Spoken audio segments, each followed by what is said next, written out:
우리 같이 인사하겠습니다. 기도하면 됩니다. 구하라 찾으라 두드리라. 믿음의 기도가 답입니다. 할렐루야. 믿음으로 승리하시기를 바랍니다. 오늘은 우리의 본향 하나님의 나라, 이런 제목으로 말씀을 함께 보려고 합니다. 여러분들 고향이 어디세요? 고향 충남, 또 서울, 또 여러분 다 고향 있으시죠? 저도 서울인데, 서울 그러면 뭐가 따로 붙어요? 깍쟁이.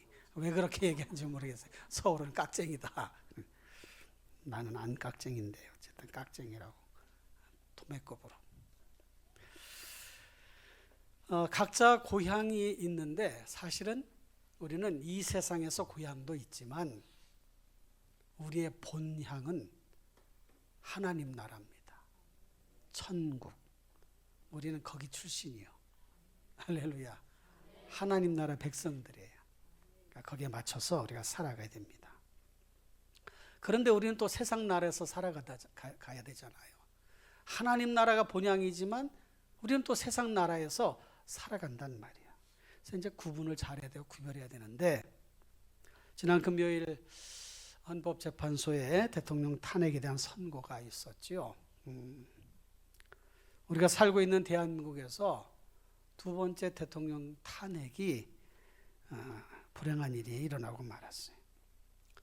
대통령을 파면한다는 재판장의 주문이 있고 난 다음에 탄핵을 찬성하는 쪽에서는 와 껴안고 기뻐하고, 또 반대하는 입장에서는 탄식을 하고 통곡을 하는 그런 모습도 TV에 비춰지는 것을 보았습니다. 마냥 기뻐할 만한 일은 분명 아닌 거지요. 대통령 탄핵된 이런 불행한 일들이 우리나라에서 일어났다는 것은 참 슬픈 일이 아닐 수가 없어요. 역대 대통령 중에 퇴임 후에 제대로 대우받은 그런 대통령이 거의 없습니다.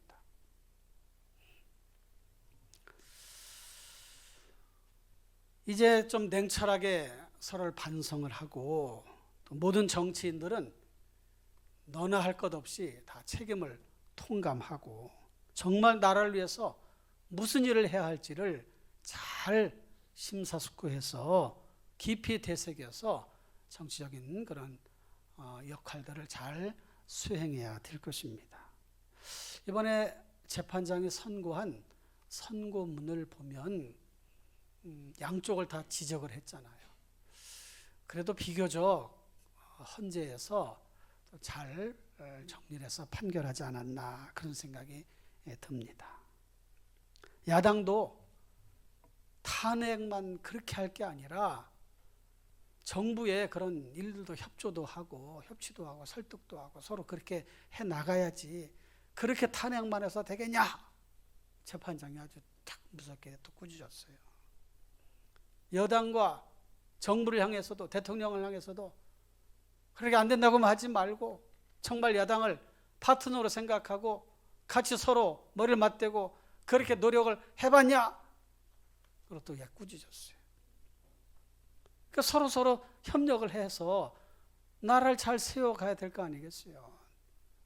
정치하라고 그러니까 싸움만 하고, 정치가 없어. 정치 서로 간에 맞춰가고 협력하고 또 양보하고, 또 그러면서 정말 국민을 위해서 뭐가 정말 옳은지를 고민하면서 그렇게 해야 되잖아요. 머리 좋은 사람들이 거기 다 가 있다고 그러는데, 어쨌든 새로운 정부가 들어서게 되면 이 분열된 국론을 하나로 모으는 데에 최우선 과제로 삼아야 될 것이고, 대내외적으로 풀어야 될 문제들이 산적해 있잖아요. 지금 관세로 막 그냥 그렇게 또 몰아붙이니까 우리나라 수출길이 막힐 수도 있고, 막 걱정도 하고 가뜩이나 기업 어려운 데다가 이 정부가 같이 하고 정치인들이 잘 협력을 해서 기업도 잘 세워나가게 하고 국민들도 잘 살아갈 수 있도록 그렇게 해나가야 되는데, 성도들도 또 일부, 우리 교회는 뭐 그런 이렇게 일이 없지만 탄핵 찬반으로 나눠져 가지고 막 교회 안에서도 네가 옳다 내가 옳다, 그래도 되겠냐 저래서 되겠냐, 이렇게 하는 일들도 일어나고 있단 말이에요. 정말 나를 위해서 무엇을 해야 될지 깊이 성찰하고 정말 하나 되는 일에 힘쓰고 힘을 모아야 될 그런 때라고 생각이 듭니다. 어쨌든 이런 상황에서 우리 인생들이 살아가면서 나라라고 하는 것은 나 개인에게 어떤 의미가 있는가, 또 하나님은 나라에 대해서 어떤 말씀을 우리에게 주시는가를 또 살펴보고 거기에 합당한 일들을 해나가야 되잖아요. 나의 조국, 내 나라, 나의 국가, 어떤 의미가 있는가. 무엇보다도 나라를 잃게 되면 그 서름과 그 정말 비참한 생활은 이루다 말할 수가 없습니다. 근현대사에서 이 땅에서 일어난 일이 있잖아요. 나라의 주권을 빼앗긴 일제강점기 36년 동안 정말 많은 수탈과 핍박을 받고 어려움을 당하고 말할 수 없는 그런 고난을 당한 그런 역사가 있단 말이에요. 6.25 전쟁의 참상을 너무도 잘 알고 있잖아요. 수많은 사람들이 죽고 가정이 다 파괴가 되고 재산이 다 파괴가 되고 삶의 터전을 잃어버린 전쟁의 참상. 60년대는 베트남의 패망으로 한순간에 공산화됐지 않습니까? 그때에 공산치에서 살기 싫다고 해서 무작정 배 타고 나갔어요. 그 주변 나라에서 받아줍니까? 안 받아주죠. 다 받아줄 수가 없잖아요. 배 타고 가서 바다에서 다 빠져 죽었어요. 거의 다. 우리나라에도 한 100여 명 정도 왔는데 그분들도 나중에 다시 또 가게 되고, 주변 나라에서 정말 소수의 사람들만 받아준 거예요. 보트 피플. 몇 해 전에 중동과 아프리카에서 정치적인 불안 때문에 많은 사람들이 피난길을 떠났어요. 배 타고 가다가 수백 명씩 지중해에서 배가 침몰해서 빠져 죽는 일들이 뉴스에 계속해서 일어나지 않았습니까? 최근에는 가자 지구에 전쟁이 일어나서 이슬람 극단주의 극렬주의자 때문에 결국은 200만 명 되는 거기 가자 지구의 시민들이 피난길에 올라서 지금도 고통 속에 살아가고 있습니다. 나라가 있어야 자신의 정체성도 확실하게 규정을 지을 수가 있고 안정적으로 생활터전도 가질 수가 있는 거예요. 신분도 보장되고 살아갈 수 있는 기반도 얻게 되는 거지요. 그런데 나라가 약소국가, 가난한 나라가 되면 문제는 달라집니다. 힘이 없고 가난한 나라, 어디 가서 힘을 필 수가 없어요. 우리나라도 해외 자유롭게 여행 갈 수 없는 그런 때가 꽤 오랜 동안 있었어요. 우리나라가 형편이 나아지고 그래도 경제가 조금 살아나고 하면서 해외로 나갈 수 있는 그런 비자 없이 나갈 수 있는 그런 나라가 됐고, 우리나라 비자 여건이 정말 세계에서 가장 많이 환영받는 그런 여건이 됐다고 그러지 않습니까? 북한에서는 1994년부터 1999년까지 고난의 행군이라는 기간이 있었어요. 구소련이 무너지면서 모든 게 다 차단이 되고 경제도 원활하게 돌아가지 않고 제재도 가하고 막 이런 상황이 벌어지면서 식량 위기가 왔단 말이에요. 그래서 공식적으로 50만에서 60만 명이 굶어 죽었어요. 비공식적으로는 250만 명 가까이 굶어 죽었습니다. 그게 고난의 행군이에요. 먹을 것이 없어가지고. 나라가 가난에 빠지면 그렇게 되는 거예요. 이 땅에 전쟁이 없어야 되겠고 나라를 빼앗기는 비극적인 일도 일어나지 말아야 되겠죠. 그리고 부강한 나라, 행복한 나라, 정말 잘 사는 나라, 모두가 다 행복하게 자신의 삶을 펼쳐갈 수 있는 그런 나라로 세워져 갈 수 있도록 우리 성도 여러분들은 기도하는 일에 게을리하지 말고 더욱더 나라를 위해서 기도하는 그런 시간들 가져주시기를 부탁을 드립니다. 전쟁의 폐허 속에서 세계 10대 경제 대국으로 올랐어요. 어디를 가도 대한민국 국민이라면 대우받는 그런 시대가 되었어요. 그러나 이것이 잘못하다가는 또 한순간에 나라가 나락으로 떨어질 수도 있단 말이죠. 이럴 때 잘해야 돼요. 우리나라가 70년대, 60년대, 70년대 정말 먹기 살기 힘든 때가 있었지 않습니까? 80년대까지도. 그때 칼라 텔레비전이 어딨어요? 흑백 텔레비전 동네 하나 있으면 그 텔레비 보려고 다 사람들이 그 집에 가서 가거나 만화방에 가서 보거나 그랬잖아요. 저도 만화방에 가서 기밀 레슬링 본 적이 있어요. 어릴 때. 그럴 때가 있었어요. 지금은 아이들 다 손에 핸드폰, 애들까지도 핸드폰 갖고 다니지 않습니까?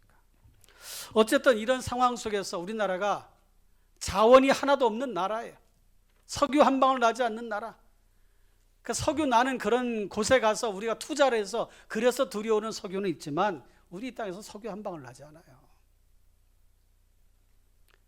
그래서 머리 하나 믿고 우리 그냥 부모들이 70년대 자기는 배우라도 자녀들 교육시키려고 그렇게 힘쓰고 했어서 그래서 그래도 이 산업 기술들이 발달하는 과정 속에 이렇게 기반을 이뤘단 말이죠. 이런 과정 속에 성도는 나라를 위해서 기도하고 정말 하나님께서 복 주시는 그런 나라가 되도록 힘써야 되는데 우선 세상 나라 속에 살아가야 되니까 이 세상 나라가 어떤 형태로 존재하고 있는가 하는 것도 알아야 된단 말이죠. 세상 나라를 규정짓는 그런 어떤 방식에는 크게 두 가지 그런 부류에서 분류를 할 수가 있습니다. 정치와 경제 두 분야인데 정치 문제에서는 통치의 방식에 따라서 여러 형태의 국가들이 존재를 해요. 봉건주의가 이렇게 중심이 되는 그런 나라들이 있지요. 그 봉건 중심제는 중앙 집권제가 약화될 때에 지역 영주들이 실제적인 영향을 끼치고 있었습니다. 그러니까 유럽에 그런 봉건주의 시대가 있었어요. 그러니까 영주들을 잘 이렇게 다스려야 돼요. 잘 어우러져 가야 돼. 중앙에 힘이 없으니까. 그 지역 성의 영주들, 그 사람들이 권력이 힘이 있는 거죠.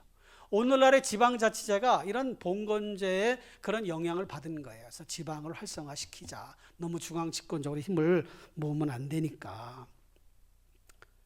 봉건주의와 달리 사회주의는 생산수단의 사회화와 공유화를 지향하는 그런 사상체계를 가지고 나라를 세워가는 거죠. 대표적인 사회주의 나라 중국, 베트남. 사회주의 국가예요.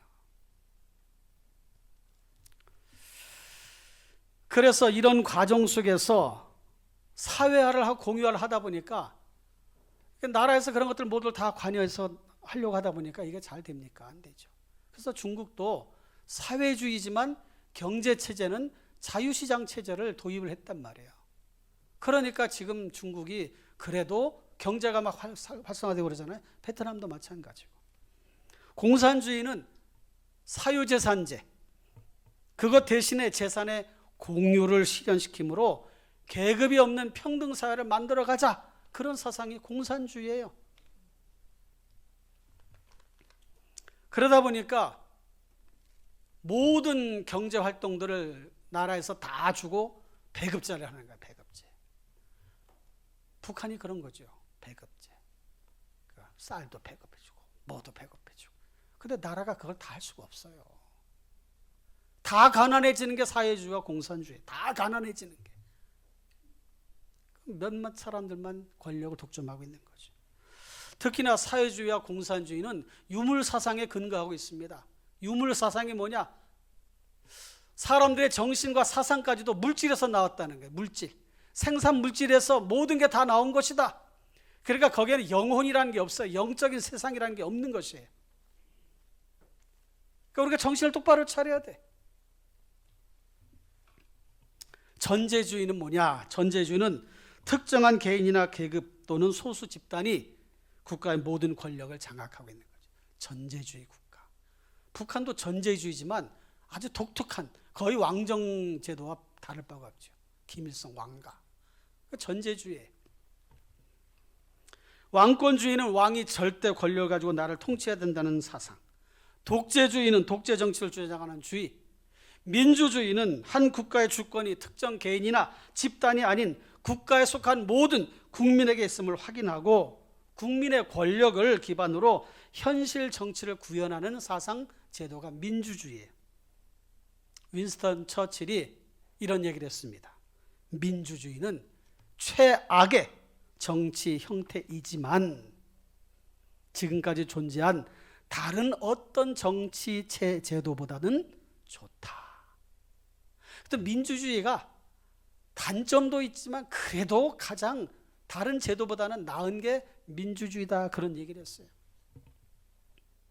의회 민주주의는 뭡니까? 국민이 직접 뽑은 대표로 하여금 의회라는 기구를 통해 국정 운영에 힘을 실어주는 민주주의. 그래서 의회 권력이 굉장히 강해요. 근데 미국 같은 경우는 대통령 중심제와 그 다음에 의회 민주주의가 같이 합쳐진 그런 형태잖아요. 그러니까 상하원의 역할이 굉장히 힘이 있어. 자유주의는 뭡니까? 자유주의는 모든 개인의 인격 존엄성을 인정하며 개인의 정신적, 사회적 활동에 대한 자유를 가능한 한 증대시키려는 입장에서 정치 제도를 만들어가는 게 자유주의. 자유민주주의는 자유주의를 기본으로 하는 민주주의를 자유민주주의라고 해요. 신권주의라고 하는 것이 있는데, 신권주의는 통치자가 행사하는 권리나 권력이 신에게서 받은 신성한 것이라고 생각하는 태도 또는 사상으로 제도를 만들어가고 나를 다스리는 형태지요. 이란 같은 경우가 신권주의의 대표적인 나라라고 할 수 있어요. 문제는 어느 제도나 다 장단점이 있다는 거지요. 물론 사회주의나 공산주의를 우리는 신앙적인 입장에서 용납할 수가 없어요. 왜냐하면 그들은 영혼, 영적인 실체를 부정하니까, 신을 부정하니까, 종교를 아편이라고 하니까. 민주주의도 문제가 있죠. 왜냐하면 자본이 중심이 돼서 하다 보니까 이게 부익부 빈익빈이 심화될 수도 있다는 거예요. 자본을 많이 가진 사람은 그걸로 생산을 더 많이 만들어내려고 하다 보니까 수익이 또 많아지는 구조를 만들어 간다는 거죠. 그래서 정의로운 나라, 공의로운 나라, 부정부패가 없는 나라, 열심히 일하면 그래도 자신의 삶을 만들어갈 수 있는 그런 나라로 만들어 가는 게 그래도 민주주의에서 행해야 될 그런 모습이란 말이에요. 그걸 정치가 해줘야 되는 거죠. 기업 활동도 보장해주고. 이런 통치 제도와 달리 경제 체제가 있어요. 경제 체제. 경제 체제는 시장 체제와 계획 경제, 시장 경제가 있는데, 시장 경제는 말 그대로 마음껏 생산하고 자유롭게 판매를 하고 하면서 수익을 얻어지는 그런 구조가 시장 경제라면, 계획 경제는 정부에서 다 통제를 하는 거예요. 다 생산물 정부에서 관할하고 주관해서 하다 보니까 어려움이 있는 거죠. 그러면 오늘날의 성도는 어떤 관점에서 살아가야 되나? 우리는 어떤 체제 하에서 살아갈 수가 있어요. 어떤 체제 하에서. 그러나 거기에서 성도는 하나님의 나라라고 하는 관점에서 세상을 바라보고, 세상의 제도나 어떤 체제가 우리의 삶을 이렇게 만들어준다고 하는 그런 차원이 아니라 하나님의 주권과 통치 아래 하나님께서 이끌어 가시는 그런 나라로 세워져 갈 수 있도록. 그럼 민주주의 국가에서 그게 가능합니까? 불가능해요. 온 대한민국을 다 보고만 해도 우리 헌법에는 민주주의 국가라고 딱 돼 있으니까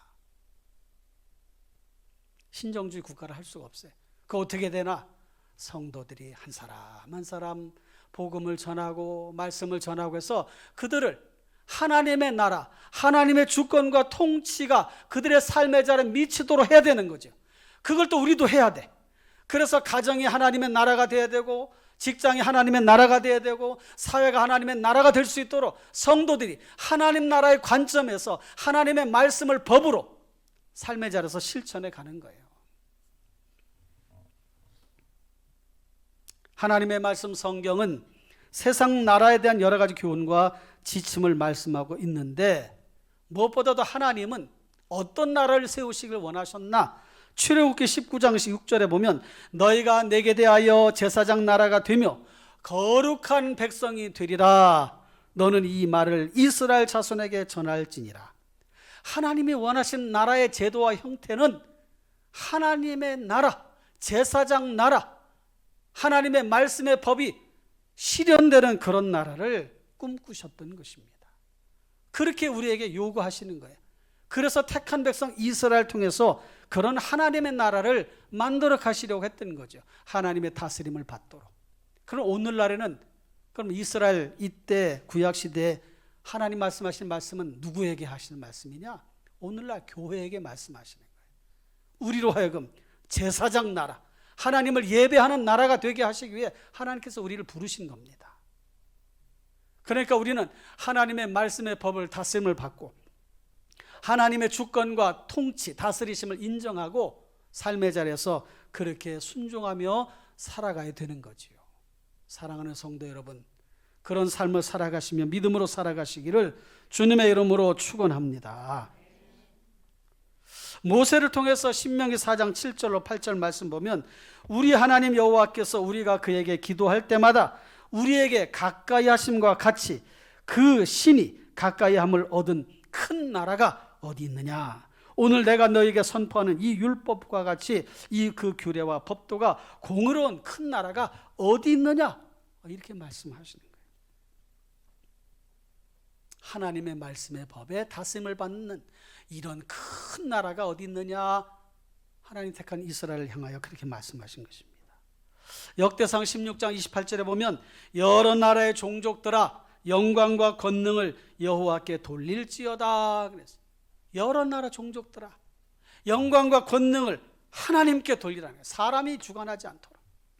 시편 82편 8절에 보면 하나님이여 일어나사 세상을 심판하소서. 모든 나라가 주의 소유이기 때문입니다. 모든 나라가 하나님의 소유라는 거예요. 알지 못하니까 하나님을 모른다 하고 살아가는 거죠. 그래서 우리가 하나님을 믿는 우리가 열방에 나가서도 복음을 전하고 거기에 하나님의 나라가 임하도록 하나님의 통치와 주권이 미치도록 복음을 전해야 되는 것입니다. 예수님은 그 일을 하셨어요. 누가복음 8장 1절 그 후에 예수께서 각 성과 마을에 두루 다니시며 하나님의 나라를 선포하시며 그 복음을 전하실새 12 제자가 함께하였고. 예수님은 복음을 전하시면서 거기에 하나님 나라의 복음을 전하셨던 거예요. 그 일을 누가 해야 됩니까? 지금 우리가 해야 되는 거예요. 하나님의 나라가 임할 수 있도록. 세상의 나라의 정치 체제와 경제 활동 이런 체제들은 불완전해요. 완전하지가 않아요. 데살로니가 후서 1장 5절에 보면 이는 하나님의 공의로운 심판의 표요 너희로 하여금 하나님의 나라에 합당한 자로 역임을 받게 하려고 하니 그 나라를 위하여 너희가 또한 고난을 받느니라. 하나님의 나라를 위해서 애쓰며 수고하는 일들을 기꺼이 감당하라고 우리에게 말씀을 하고 있습니다. 그러면 우리는 삶의 자리에서 어떻게 실천해 가야 될 것인가?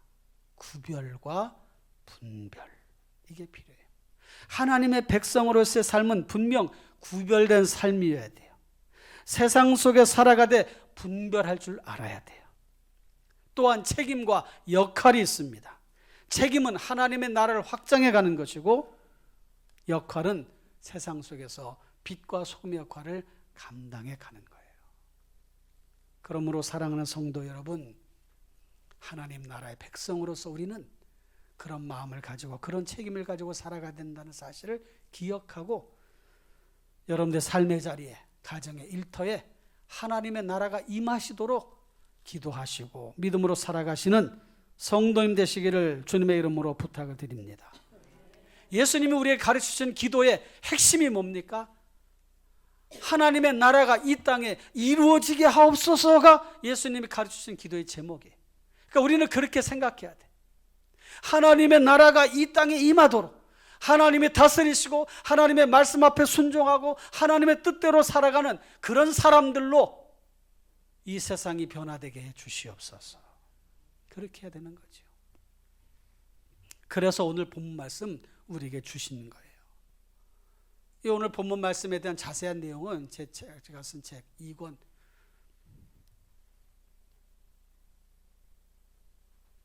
거기에 지난달에 구역 공과 내용에 또 포함되어 있습니다. 오늘 본문 말씀 보면 구별된 성도로서 어떻게 살아가야 되는지를 말씀하고 있어요. 첫째는 택하신 족속이에요. 우리는 택하신 족속, 구별된 족속들이 공동체라는 거예요. 혼자가 아니라는 거예요. 공동체. 그러니까 우리는 다 공동체. 다. 우리는 예수 안에 하나님 은혜 안에 다 형제요 자매요 공동체입니다. 우리가 교회인 것이에요. 그러니까 우리가 서로 협력하고 사랑하고 힘을 모아서 하나님의 나라를 잘 세워가야 되는 거죠. 택하신 공동체로, 구별된 공동체로서. 뿐만 아니라 우리는 왕 같은 제사장들입니다. 구별된 신분. 우리의 신분은 무엇인가? 왕 같은 제사장들. 왕 같은 제사장. 여러분의 신분이 왕 같은 그런 신분을 가졌다는 거예요. 그러니까 우리 자부심을 가져야 돼. 왕의 자녀들답게 그렇게 살아가야 되는 거예요. 사랑하는 성도 여러분, 그런 마음을 가지고 삶을 살아가시기를 주님의 이름으로 축원합니다. 하나님의 성도로서 구별된 신분으로 당당하게 자신감을 가지고 세상 속에서 살아가라는 것이, 그 다음에 거룩한 나라, 구별된 영역과 통치, 거룩한 나라라고 말씀하셨어요. 그러니까 거룩한 삶을 살아가도록 힘쓰셔야 돼요. 뿐만 아니라 그의 소유된 백성이라 그랬습니다. 소유된 백성이니까 우리의 소속은 하나님 나라에 있는 거예요. 우리 마음대로 살아가서는 안 된다는 거예요. 하나님의 뜻대로, 그 말씀대로 살아가야 된다는 것이죠. 고린도후서 7장 1절에 보면 그런즉 사랑하는 자들아 이 약속을 가진 우리가 하나님을 두려워하는 가운데서 거룩함을 온전히 이루어 육과 영의 온갖 더러운 것에서 자신을 깨끗하게 하자 그랬습니다. 말씀을 정리를 하면서 마무리를 하도록 하겠습니다. 우리는 살아가는 세상 나라, 우리가 소속된 그런 우리의 국적이 있어요. 어떤 분은 대한민국 국적을 가지고 있고, 어떤 분은 또 중국 국적을 가지고 있는 분도 있고, 또 다른 국적을 가지고 있는 분도 있어요. 거기에서 속해서 살아가지만 그 세상 속에서 분명하게 우리가 해야 될 일들은 하나님의 나라의 백성으로서의 그 모습을 잃지 말라는 것과, 세상의 체제 아래서 살아가되 거기에서 빛과 소금의 역할을 감당함으로 그들을 하나님 앞으로 인도하는 일에 힘쓰고 사랑하고 섬기며 살아가라는 것입니다. 비판하거나 불평하거나 또 그렇게만 할 것이 아니라 하나님의 나라가 될 수 있도록, 하나님의 다스리는 나라가 될 수 있도록 그런 하나님이 가르쳐 주시는 방법과 말씀과 법으로 살아가라는 거예요. 그렇다고 세상 법을 지키지 말라는 게 아닙니다. 여러분, 세상 법 위에 더 뛰어난 법이 하나님의 말씀의 법이에요. 할렐루야. 하나님의 말씀의 법이 더 뛰어나. 그렇다고 세상 법을 무시하라는 게 아니에요. 그것도 잘 지켜야 되지만 그거에 더 우월한 법이 하나님의 말씀의 법이에요. 세상의 법은 지켜라, 지키지 않으면 벌가범을 내고 이런저런 일들 행하잖아요. 또 세금도 내야 되고 하잖아요. 그러나 하나님의 법은 그렇게 말씀하는 게 아니에요. 하나님의 말씀에 순종하고 그 뜻 안에 살아가라는 것입니다. 그래서 교회 안에서는 만약에 세상 나라의 법칙대로 한다면 모든 성도들이 다 동일하게 세금을 내야 되겠죠.